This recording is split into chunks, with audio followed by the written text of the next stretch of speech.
रंजीत रंजीत जी हमारे साथ इसलिए जुड़े हैं कि देखिए ये घूमते रहते हैं, घुमंतु पत्रकार आप सुने होंगे। इसी तरह जगह क्या खास बातें सियासी गलियारों में हो रही हैं या फिर कुछ खास बैठकें हो रही हैं, उसमें क्या खास रहा वो हम तक लेकर आते हैं। तो आज हम साथ बैठने वाले हैं और ऐसे ही एक खास मुद्दे पर बातचीत करने वाले हैं। मुद्दा ये है, हालांकि सियासी मुद्दा ही है, लेकिन इस मुद्दे में एक ऐसी चर्चा होने वाली है जिसे सुनकर आपको भी लगेगा कि वाकई ऐसा होता है क्या। सियासतदान जब भी किसी मुद्दे पर बोलते हैं, किसी भी मुद्दे को अपने हाथ में लेते हैं, रंजीता मुझे लगता है कुछ ना कुछ तो वजह जरूर रहती होगी कि उनका कुछ भी उनको फायदा हो, चाहे पर्सनल तौर पे हो या प्रोफेशनल तौर पर। बिना वजह कोई होता नहीं है।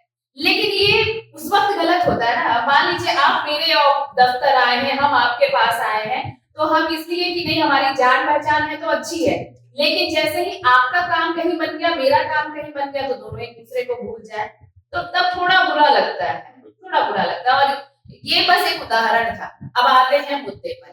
मुद्दे पर आने से पहले आपको हम एक बाइट सुनाना चाहते हैं। वो बाइट है, देखिए कुर्मी समाज की आज बहुत अहम बैठक किसने की थी रंजीत भाई, बता दीजिए। कुर्मी विकास मोर्चा के अध्यक्ष शीतल होता है, उनके नेतृत्व में बैठक हुई।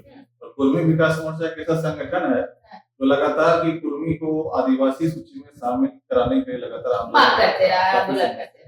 आंदोलन करते रहे। तो ये बैठक हुई है। बैठक के बाद उन्होंने क्या कुछ कहा है, उन्होंने कहा तो बहुत कुछ है, लेकिन हम जिस मुद्दे पर चर्चा करने वाले हैं, इन्होंने ही सवाल पूछा, उसके बाद उनका क्या जवाब रहा, पहले सुन लीजिए, फिर हम चर्चा आगे बढ़ाते हैं। सुनिए।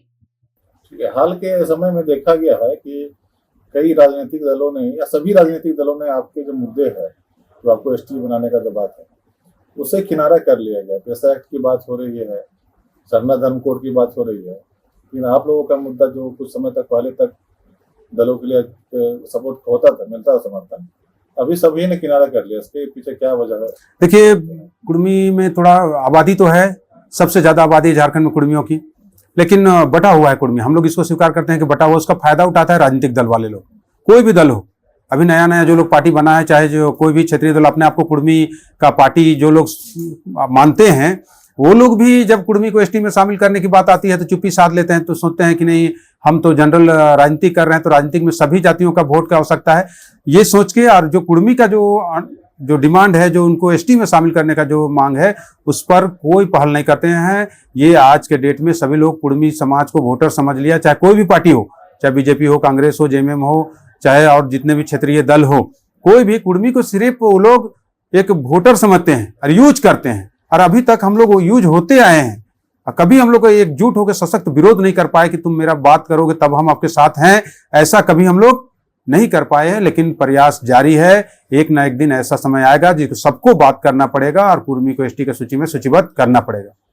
आपके समुदाय से भी जो लोग हैं, सबसे बड़ी बात है उन लोगों की चुप्पी है, चाहे किसी दल में बड़े पद पर हो या किसी संवैधानिक पद। नहीं, बिल्कुल। जब पद नहीं होता है तो बहुत सारे समाज का जो सभा होता है उसमें आके बड़ी बड़ी बात करते हैं कि इनको समाज को ऐसा होना चाहिए, वैसा होना चाहिए। सभी बातों पर कहेंगे कुर्मी एसटी में करने के लिए हम सब कुछ आपके साथ हैं, इस तरह का वादा करते हैं। लेकिन जब वो पद में आ जाते हैं, जगह पे चल जाते हैं, तो कुर्मी एसटी का बात भूल जाते हैं। और ये हमारे समाज के जहां तक बात है, कुर्मी समाज के लोग इस तरह के ज्यादा उसमें देखा गया है। और समाज में हम देखते हैं कि अगर वो पावर में रहते हैं तो अपने समाज के हित में काम करते हैं, लेकिन कुर्मी समाज का जो कोई भी नेता अगर पावर में आता है तो अपने समाज के लिए काम नहीं करता है। उनको भी हम लोग सबक सिखाने का काम करेंगे। जो कुर्मी हित का बात नहीं करेगा तो कुर्मी भी उसको सबक सिखाने का काम करेगा। चलिए, आप सुन चुके हैं ऐसा उन्होंने क्यों कहा। ये किसी व्यक्ति विशेष की तरफ इशारा था जो वो कह रहे थे कि हाँ, समाज में जब रहते हैं, जब समाज के बीच अपना चेहरा चमकाना होता है तब तो खूब बातें होती है, लेकिन जैसे ही वो शख्स किसी बड़ी पार्टी या बड़े ओहदे पर पहुंच जाता है तो फिर समाज की बातें धरी की धरी। अपने सभी जो राजनीतिक दल में कुर्मी समाज के लोग हैं, ये कुर्मी समाज की शिकायत है। सबसे पहले तो आज बैठक का पर्पस ये था कि लगातार पेशा एक्ट को लेकर, सरना धर्म कोड को लेकर लगातार कांग्रेस का भी आंदोलन चल रहा है, लेकिन कुर्मी का जो मुद्दा है, कुर्मी समाज का जो मुद्दा है कि मुझे भी आदिवासी सूची में शामिल किया जाए और उसके बाद सरना धर्म कोड लागू किया जाए, इस मुद्दे पर कहीं कोई चर्चा नहीं हो रही। पिछले 4-5 साल पहले होती थी, लेकिन एकाएक से मुद्दा ये गौन हो गया। तो निश्चित रूप से उनमें चिंता हुई ये कैसे हो रहा है, तो इसको लेकर एक बैठक। अब इसमें उनको कुर्मी समाज का यह मानना है, उनकी चिंता है कि हमारे जो भी अगुआ समाज के हैं या राजनीतिक व्यक्ति जो है, जब हमेशा किसी पद पे नहीं रहते तो हमेशा बैठक में आते हैं, धरना प्रदर्शन में शामिल होते हैं कि कुर्मी को एसटी को शामिल करना चाहिए, लेकिन जैसे ही कहीं पहुंच जाते हैं कुछ जगह पे या उच्च पदों पे जहाँ पे उनके बोलने का प्रभाव राज्य भर में पड़ेगा या उनको लगता है कि उनके बोलने से उनका डिमांड पूरा हो तो फिर सकता उनके है, आंदोलन को धार मिल धार पाए। मिल पाए, तो वहां जाकर वो चुप हो जाते हैं। इस प्रकार का उनका ये कंप्लेंट है। जैसे अभी केशव महतो कमलेश अध्यक्ष है, कांग्रेस पार्टी के प्रदेश अध्यक्ष है, आज भी पलामू में संविधान बचाओ जो कार्यक्रम कांग्रेस का हो रहा है, वहां भी उनका भाषण चल रहा था, मैंने सुना भी उसमें। लेकिन केशव महतो कमलेश जब नहीं थे प्रदेश अध्यक्ष तो लगातार ऐसे बैठकों में शामिल होते थे, लेकिन अब तो अपना पार्टी का डिमांड भी ये नहीं करते। जबकि कुर्मी समाज के लोग कहना है कि अन्य समुदाय के लोग या अन्य समुदाय जो वर्तमान में जो आदिवासी सूची में शामिल है, ऐसे लोग या दूसरे भी समाज के लोग हैं, अगर वो विधायक रहे, किसी प्रदेश अध्यक्ष रहे, किसी भी पद पर रहे, तो अपना जो एजेंडा जो समाज का रहता है उसको कभी छोड़ते नहीं है, मतलब उसको साथ साथ लेकर चलते हैं, साथ साथ लेके चलते हैं ताकि उस समाज को भी, उस एजेंडा को भी आगे महत्व मिले और वो बड़ा हो। देखिए कांग्रेस पार्टी ने एक कमेटी का गठन किया 2022 में कि कुर्मी आदिवासी है या नहीं है, उसको अध्ययन करने की। कमेटी का रिपोर्ट सार्वजनिक में नहीं आया, लेकिन जैसे ही कुर्मी समाज के द्वारा आंदोलन किया गया कि हमको आदिवासी में शामिल किया जाए, तो कांग्रेस के जो आदिवासी सूची में जो लोग अभी हैं, उस समाज से जो नेता आते हैं, उन लोगों ने उसका विरोध करना शुरू कर दिया, खुला विरोध करने लगा। कभी उन लोगों ने यह परवाह नहीं किया कि मेरा पार्टी लाइन क्या है, पार्टी का निर्देश क्या है, पार्टी क्या कर रही है, पार्टी तो कमेटी बनाए हुए है, लेकिन उसको लेकर जैसे सिर्फी ने आते कि विधायक व्यक्ति, लेकिन खुल के विरोध करने लगी कुर्मी आदिवासी में शामिल के पक्ष में हम नहीं है। और जो लोग अन्य भी नेता है, गीता श्रीवास्तव पूर्व मंत्री थे, वो भी कह रहे कि कुर्मी आदिवासी में शामिल हम लोगों ने नहीं देंगे। और उसके साथ कांग्रेस के जो नेतागण है, जो विधायक का सांसद, उसके आसपास में रहने वाले लोग हैं, वो खुल के इस प्रकार का आंदोलन करने लगे। एक कार्यक्रम भी हुए कि हम लोग आदिवासी में शामिल उसको नहीं होने देंगे, पार्टी लाइन में किया गया। लेकिन उनको शिकायत है कि सिर्फ कांग्रेस पार्टी से नहीं, दूसरे लोग भी, कि जैसे हमारे लोग विधायक बन जाते हैं या मंत्री बन गए, कुछ बन गया, तो इस एजेंडा को छोड़ देते हैं, क्योंकि उनको लगता है कि वोट का इसमें नुकसान हो जाएगा। अच्छा, मतलब जैसे देखिए पार्टी की बात की आपने कि पार्टी के कई नेता खुलकर सामने आए कि भाई नहीं, कुर्मी को इसमें शामिल नहीं किया जा सकता है, वो इस मांग को ये नहीं कहते हैं।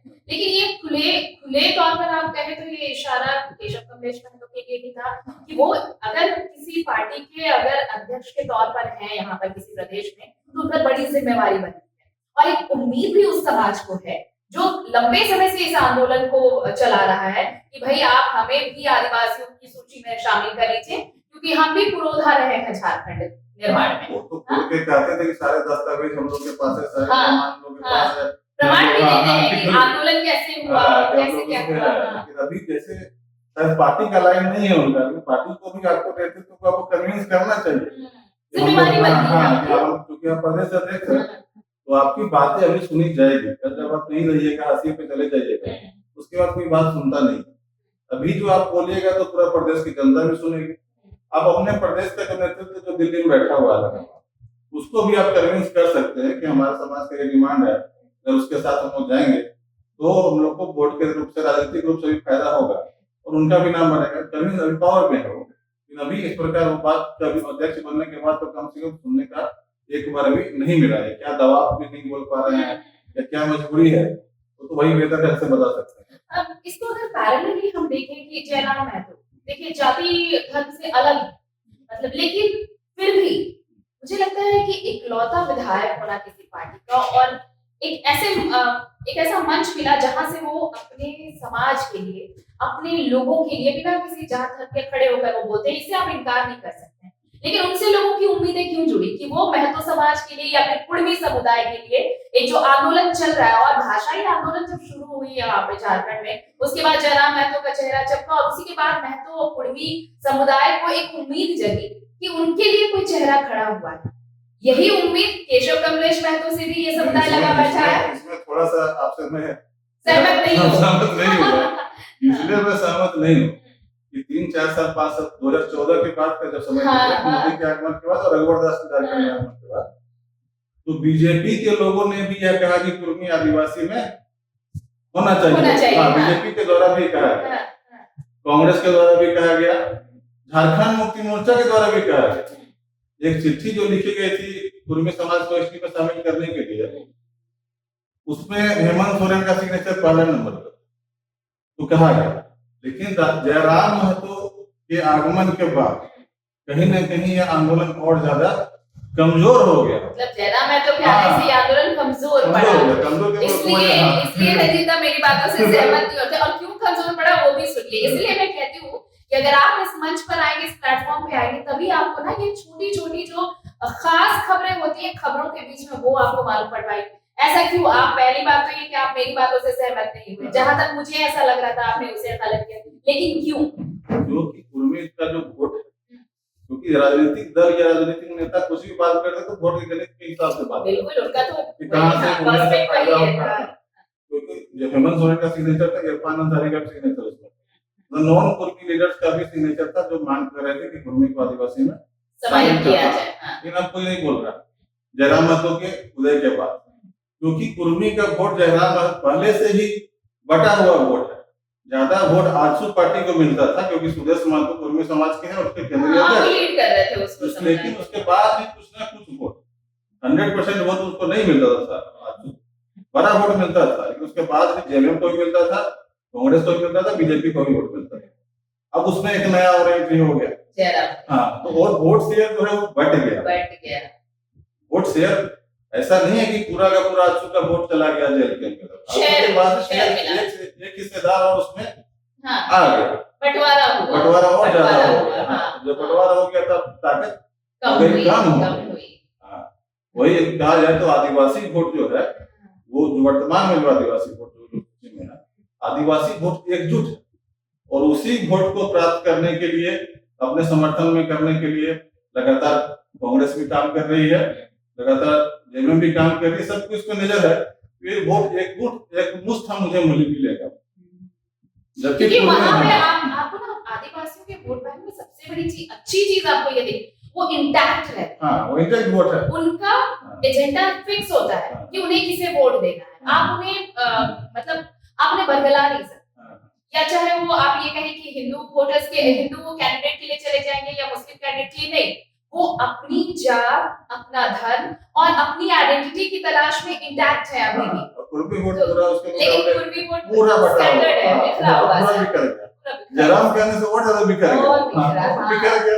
ये सच्चाई है। तो उसकी नहीं रही। अब लोगों को लगता है कि अब मुझे इस धारा में ये प्रभाव नहीं डाल रहा है, अगर मुझे वोट नहीं भी देगा तो कोई फर्क नहीं पड़ेगा। ये बातें अभी राजनीतिक दलों को और नेता को ये बात समझ में आ गई है, क्योंकि 2009 से 19 से 24 तक में सबसे ज्यादा कुर्मी को आदिवासी में शामिल करने की मांग नोनिया विधायक दामोदर महतो करते थे, और कुर्मी वोट उनको मिला नहीं, और विधायक रहने के बाद वो चले गए तीसरे नंबर पे। तीसरा नंबर पे तीसरे नंबर पे। तो बाकी तो मैसेज चला गया कि आपका वोट जो है बटा हुआ है, और आपका वोट कितना भी लोग नारा चलता है, अभी कुर्मी रैली में जाइएगा ना, तो नारा लगा रहे कि जो कुर्मी की हित की बात करेगा वही झारखंड पे राज करेगा। ये नारा ही है, आज के दिन में ये प्रभावी नहीं है। मतलब 16% की भी जो बात हो रही है, तकरीबन 15-16% की बात होती है कि जिस कुर्मी समुदाय के बारे में हम बात कर रहे हैं, 15 से 16% उनका यहाँ पर है, वो यहाँ पर बसे हुए हैं।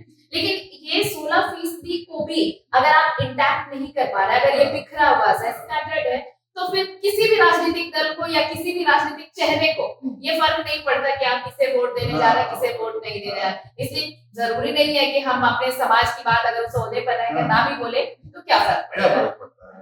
यही बात अभी स्थिति है। तो इसी को लेकर आज बैठक हुई है, और निश्चित रूप से जो समाज के अगुवा है, शीतल उधर लंबे समय से आंदोलन कर रहे हैं, कुर्मी विकास मोर्चा उनका एक ऐसा संगठन है जो सबसे ज्यादा आंदोलन करता है। संगठन तो बहुत सारे है कुर्मी समुदाय के लिए, लेकिन आंदोलन सबसे ज्यादा यही करता है। इन्हीं सब विषय को लेकर जब चर्चा हुई है, अब लोग निर्णय कर रहे हैं कि हम लोग गाँव जाएंगे, लोगों को एकजुट करेंगे, देखना पड़ेगा परिणाम आगे क्या होता है। देखिए, परिणाम चाहे जो भी हो, उम्मीदें हर किसी की होती है, और कहते भी है कि उम्मीद पर दुनिया कायम है। तो ऐसे ही जो कुर्मी समुदाय के ऐसे जो थोड़े अगुआ है, छोटे छोटे कुंभों में बटे हुए, उनको भी ये उम्मीदें हैं कि जो बड़े ओहदे पर बैठ गए हैं इसी समाज के लोग, अगर वो अपनी आवाज बुलंद करेंगे समाज के लिए, तो शायद इस समाज को जो लंबे समय से मांग चली आ रही है कि भाई उन्हें भी आदिवासियों की सूची में शामिल कर लिया जाए, तो शायद इस मांग को और थोड़ा मजबूती मिले। लेकिन ऐसा होता फिलहाल तो नजर नहीं आ रहा, क्योंकि पॉलिटिकल पार्टीज को यहाँ के जो समीकरण आप देखेंगे वोट बैंक के हिसाब से, उससे कोई फर्क नहीं पड़ता रंजीता कि मैं तो वोट बैंक जो है वो किसके पक्ष में है नहीं है, क्योंकि ये वोट बैंक फिलहाल इंटैक्ट नहीं है, एकजुट नहीं। और एकजुटता जहां भी नहीं होती है वहां पर कुछ हो नहीं पाता है, ये आप सबको पता है।